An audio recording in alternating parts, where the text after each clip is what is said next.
چھوٹی بچی بالغ ہو جائے تو کیا روزہ فرض ہو جائے گا؟ میری بچی 10 سال کی ہے اور بالغ ہو چکی ہے، کیا اس پر روزہ فرض ہے؟ اگر نہیں تو کس عمر سے فرض ہوگا؟ عبداللہ صاحب دہلی سے۔ بچی کی بالغ ہونے کی کم سے کم عمر 9 سال ہے۔ 9 سال میں بھی بچی کو مینسز آ سکتے ہیں، وہ بالغ ہو سکتی ہے، لیکن عام طور پہ 13 سال کی عمر میں ہوتی ہیں۔ اگر آپ کی بچی 10 سال کی ہے اور بالغ ہو گئی، یعنی اس کو مینسز آنا شروع ہو گئے ہیں، تو اس پہ روزہ فرض ہو چکا ہے۔ اب روزہ چھوڑنا اس کے لیے گناہ کبیرہ ہے۔ رمضان کا روزہ، روزے سے کیا تمام گناہ معاف ہو جاتے ہیں؟ کیا رمضان میں روزہ رکھنے سے کبیرہ گناہ معاف ہو جاتے ہیں؟ سیف اللہ پاک پتن سے۔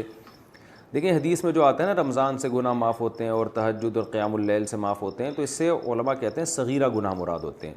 کبیرہ گناہ کے بارے میں اللہ کا اصول اور ضابطہ یہ ہے کہ جب تک آپ توبہ نہیں کریں گے معاف نہیں ہوگا۔ اللہ اپنی رحمت سے کسی کو معاف کرنا چاہے تو اللہ پہ کوئی پابندی نہیں لگا سکتا، تو اس کی رحمت ہے، لیکن اصول اور ضابطہ یہی ہے کہ کبیرہ گناہ جب تک توبہ نہیں کریں گے وہ معاف نہیں ہوتا۔ البتہ رمضان میں کبیرہ گناہوں سے توبہ کی توفیق عام طور پر مل جاتی ہے اگر کوئی چاہے۔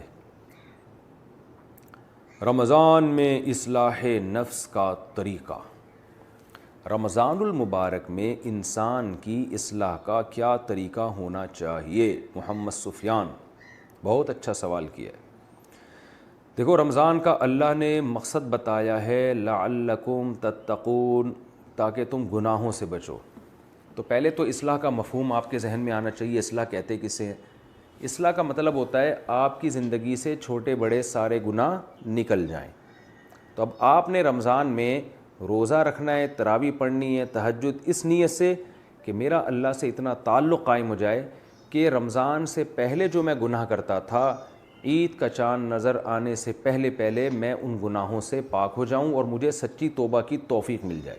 تو آپ عبادت اس نیت سے کریں گے، اور پھر اپنے گناہوں کی ایک لسٹ بھی بنا لیں۔ بھائی میرے اندر یہ گناہ ہے، میں نماز میں سستی کرتا ہوں، بھائی میرے اندر یہ گناہ ہے، میں بدنظری کرتا ہوں، بھائی میں ماں باپ سے تمیز سے بات نہیں کرتا، بھائی میں رشتہ داروں کے حقوق ادا نہیں کرتا۔ پوری ایک لسٹ بنا لیں اور روزانہ دیکھیں کہ آج میں نے کتنے گناہوں کو چھوڑا ہے۔ تو اس طرح سے آپ روزانہ فکر کریں گے، اور روزہ بھی اور تراویح بھی چلتی رہے گی، اور اللہ ہمت دیتا ہے تو رمضان کے آخری عشرے میں اعتکاف بھی کریں، پھر اللہ سے دعائیں بھی مانگیں۔ انشاءاللہ رمضان عید کا چاند نظر آنے سے پہلے یہ جو آپ کی لسٹ تھی نا، یہ سب گناہ انشاءاللہ آپ کی زندگی سے نکل جائیں گے، اور اسی کا نام ہے اصلاح۔ پھر اللہ نہ کرے شیطان اگر کبھی دوبارہ گناہ کرا دیتا ہے، سچے دل سے اللہ سے دوبارہ توبہ کریں۔ تو آج ہمارے ہاں رمضان میں یہ تصور ہی نہیں ہوتا کہ میں نے گناہ چھوڑنے ہیں، تو پھر اصلاح کہاں سے ہوگی؟